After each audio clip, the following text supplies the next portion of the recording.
Има един цитат в източниците, който направо ме взриви. Идеята е, че организираната престъпност от 90-те не е някакво отклонение, не е дефект, а е вградена в самата тъкан на прехода. Това напълно преобръща представата, нали? Абсолютно. Спираме да гледаме на нея като на, речем, външен вирус, който напада здравия организъм на държавата. Да. И започваме да я разбираме като част от ДНК-то на самия преход. Това е ключово. Точно така. И това ще е нашата отправна точка днес. Ще направим един задълбочен анализ на този процес. Как се роди и еволюира българската организирана престъпност през 90-те и по-важното, как това оформи икономиката и политиката, в които живеем и днес. Ще проследим цялата еволюция стъпка по стъпка. Ще започнем от хаоса на ранния криминален преход. Ще видим кои са първите, така да се каже, насилствени предприемачи. Борците? Да, борците. После ще разгледаме един паралелен, много по-рафиниран модел, този на олигарсите. И накрая ще видим как тези два свята се сблъскват, сливат се и раждат нещо съвсем ново.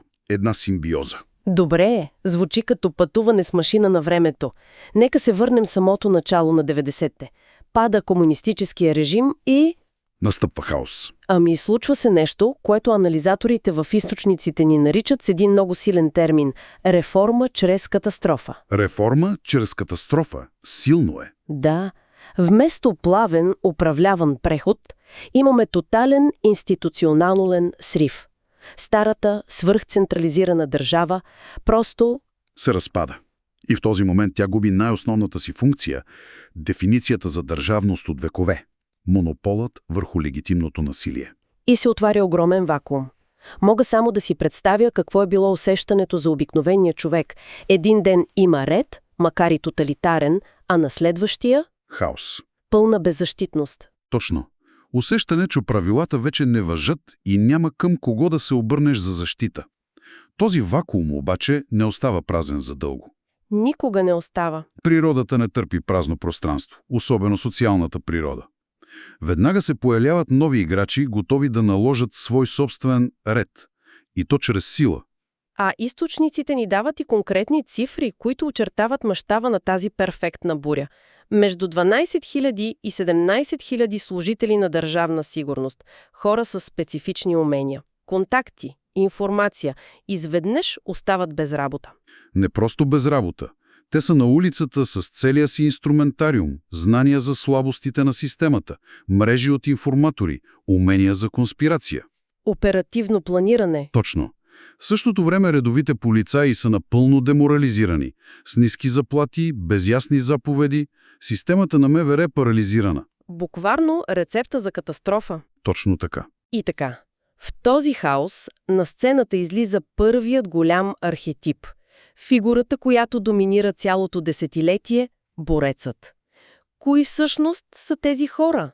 Тук се получава една направо взривоопасна комбинация. Имаш три основни компонента. Първо, бивши спортисти от силовите спортове – борци, боксьори, щангисти. Оттам идва и популярният им прякор. Те осигуряват мускулите, физическата сила.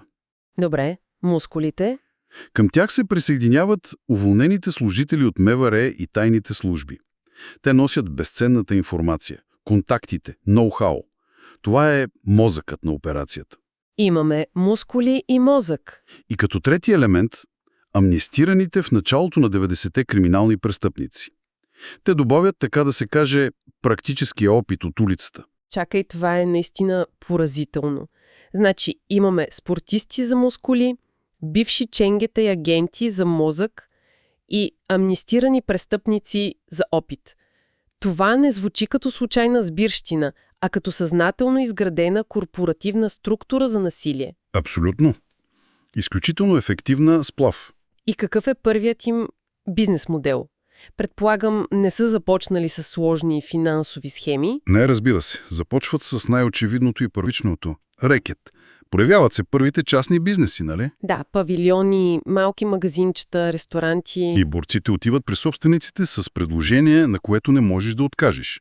Ние ще те пазим. Пазят ги от самите себе си всъщност. Точно. Класическа схема за изнудване под формата на охранителна дейност. Добре, но това е дребен бизнес, нали? Рекет на павилиони. Как се стига от това до огромни капитали и цели икономически империи? Големият трамплин, златната мина за тях е югоембаргото. Ага. Това е техният сух режим, както е било за американската мафия през 20-те. Избухва войната в Югославия, има ембарго, а България има дълга и лесна за преминаване граница. И това отваря един огромен незаконен пазар. За милиони. Контрабанда на горива, оръжия, всякакви стоки. Пазар, който те бързо монополизират.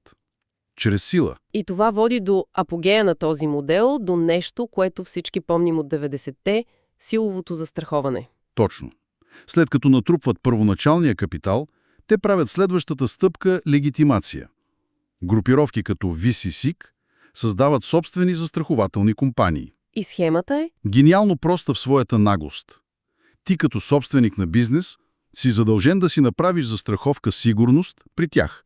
Защо? За да си спокоен, че няма да ми се случи някой инцидент. Точно. Да не ти запалят колата или магазина. Инцидент, който разбира се би бил причинен от същите хора, на които плащаш. И визуалният израз на това бяха онези стикери по колите и витрините. ВИЗ-2, СИК, като знаме, което казва: този обект е под наша защита, не го пипайте. Да, това беше териториално маркиране. Но това звучи абсолютно нагло. Как е възможно държавата просто да е стояла и да е гледала? Къде е била полицията, прокуратурата? Държавата е била слаба, неработеща, а на много места и съучастник. Както казахме, полицията е била деморализирана, и много бивши служители на системата вече са работили за групировките. Границата се е размила напълно. Напълно. Между защитник на реда и нарушител на реда. Така силовите групировки на практика приватизират сигурността. Добре, това е картината на улицата. Груба сила, рекет, контрабанда. Но докато това се случва в лъскавите офиси и по високите етажи на властта, сякаш се разиграва съвсем друга пиеса, нали? Точно така. Това е другия ключов момент, който източниците подчертават. Паралелно с този модел отдолу нагоре На борците. се развива и друг. Много по-изтънчен модел, работещ в обратната посока. Отгоре надолу. И кои са играчите тук? Това са олигарсите. Често произлизащи от стария комунистически елит, от висшата номенклатура, от структурите на държавна сигурност. Тяхното оръжие не е бухалката. Не. Тяхното оръжие са политическите връзки, достъпът до информация, корупцията. Тяхната цел не е да контролират отделен пазар като контрабандата на горива. Тяхната цел е цялото национално богатство. Източникът дава една много ясна съпоставка. Докато силовите групировки събират дългове, олигарсите Създават банки. Банки, които дават лоши кредити на свързани с тях фирми. едните ракетират малки магазинчета, А другите направо източват цели държавни заводи. два различни свята. Да, едните и действат на микрониво, другите на макрониво. Да вземем процеса на масовата приватизация. Дай да видим схемата.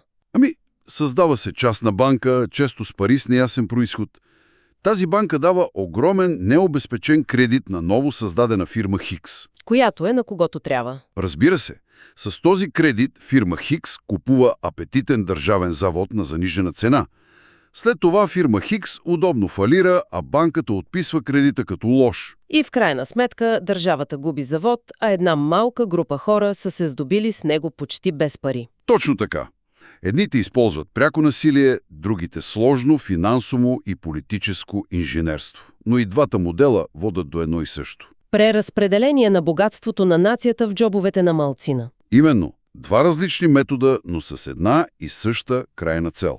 Дълго време тези два свята на борците и на олигарсите съществуват паралелно, понякога влизат в конфликт, но... Постепенно започват да осъзнават, че имат нужда един от друг. Точно. И стигаме до края на 90-те. Образът на мутрата с санцуга и дебелия врат вече не е модерен. Откритата брутална сила започва да става вредна за бизнеса. Променя се контекста, България вече гледа към Европейския съюз, към НАТО. Откритата показност на насилие привлича нежелано международно внимание. Бизнеса, дори и този с криминален произход, има нужда от стабилност и легитимност. Време за трансформация. Каква е новата стратегия? Тук е важно да разграничим черната от сивата икономика. Черната е ясна. Трафик на наркотици, трафик на хора, неща, които са незаконни по същество. Да. Сивата икономика обаче е много по-голяма и много по-важна за тази трансформация. Това са легални дейности, но извършвани незаконно, за да се избегнат данъци и регулации. Например. Класическият пример – продажба на алкохол или цигари без бандерол. Точно натам се насочват групировките. Към тази огромна сива зона. По-малко рискова, но с огромни печалби. Точно така. В източниците има един цитат, който описва тази нова стратегия перфектно. Думите са на Илия Павлов, шефът на Мултигруп. Гущерът трябва да си отреже опашката. Да, това е ключов момент в еволюцията им. Това е стратегия за оцеляване и легитимация. Идеята е да се отдели чистият, легален бизнес, хотели, заводи, медии. Това е главата на гущера. Да. Да се отдели от мръсната, криминална част, която генерира кешовия поток. Това е опашката. И ако стане напечено? Ако стане напечено, ако правосъдието се задейства, опашката може да бъде отрязана и пожертвана. Няколко души влизат в затвора, някой дребен бизнес е закрит. Но главата оцелява. Главата, легалният бизнес, оцелява и продължава напред, представяйки се за чиста и невинна. Значи това е един вид корпоративно преструктуриране за оцеляване. Създаваш буфери, защитни стени между легалния си имидж и нелегалните си операции. Точно. И това ни води до последния етап. Двата модела, за които говорихме на борците и на олигарците, спират да съществуват отделно. Те се сливат. В какво? В една изключително жилава и устойчива симбиотническа структура. Вече не са конкуренти, а партньори в една нова екосистема. И тази нова структура, както е описана, работи на 3 нива. Метафората, която се използва, е за айсберг. На върха, над водата, е това, което всички виждаме. Да, там е бялото, легално ниво. Лъскави офиси в центъра на София, луксозни хотели по морето, медии, строителни компании, които печелят обществени поръчки. Фасадата. Всичко изглежда чисто и законно. Абсолютно. Това е публичното лице. Добре, а какво се крие под водата? В невидимата част на айсберга? Непосредствено под повърхността е огромната сива част. Тук се правят истинските пари. Това е двигателят на цялата структура. И говорим за... Митнически измами, схеми с ДДС, контрабанда на цигари и алкохол в индустриални мащаби, укриване на данъци. Печалбите от тук захранват легалния бизнес на върха. Изпират се през него. Изпират се и му дават огромно конкурентно предимство пред всеки, който се опитва да играе честно. И най-отдолу, в мрака... Най-дълбоко долу е черното ниво. Там е най-мръсната работа – наркотици, проституция, поръчкови убийства. Но тук е гениалният ход в тази нова система. Какъв е той? Тази дейност вече е аутсорсната. Изнесена е към по-малки, независими, заменими банди, които не са пряко свързани с хората на върха. Значи тези банди са новата опашка на гущера, която може да се отреже безпроблемно? Точно така. Ако полицията разбие някой от тези банди за наркоразпространение, това изобщо не засяга ядрото на структурата. Лидерите на върха в белите офиси остават напълно чисти. Чисти и недосегаеми. Те просто ще намерят друга банда, която да върши мръсната работа.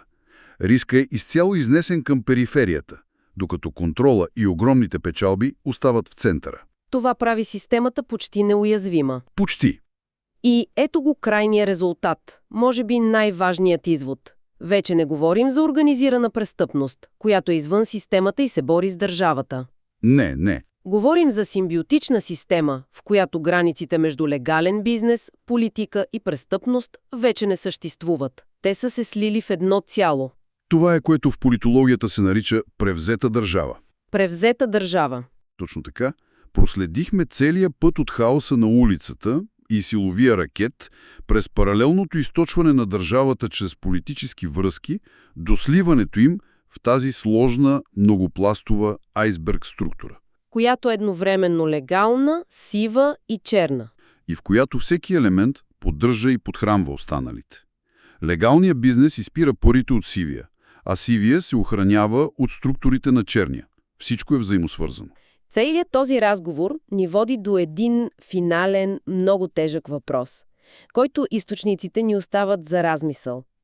Когато престъпността се е превърнала в бизнес, а този бизнес от своя страна е превзел политиката, Как изобщо една нация може да се възстанови от това? Как се прекъсва такъв цикъл, в който всичко е толкова дълбоко преплетено?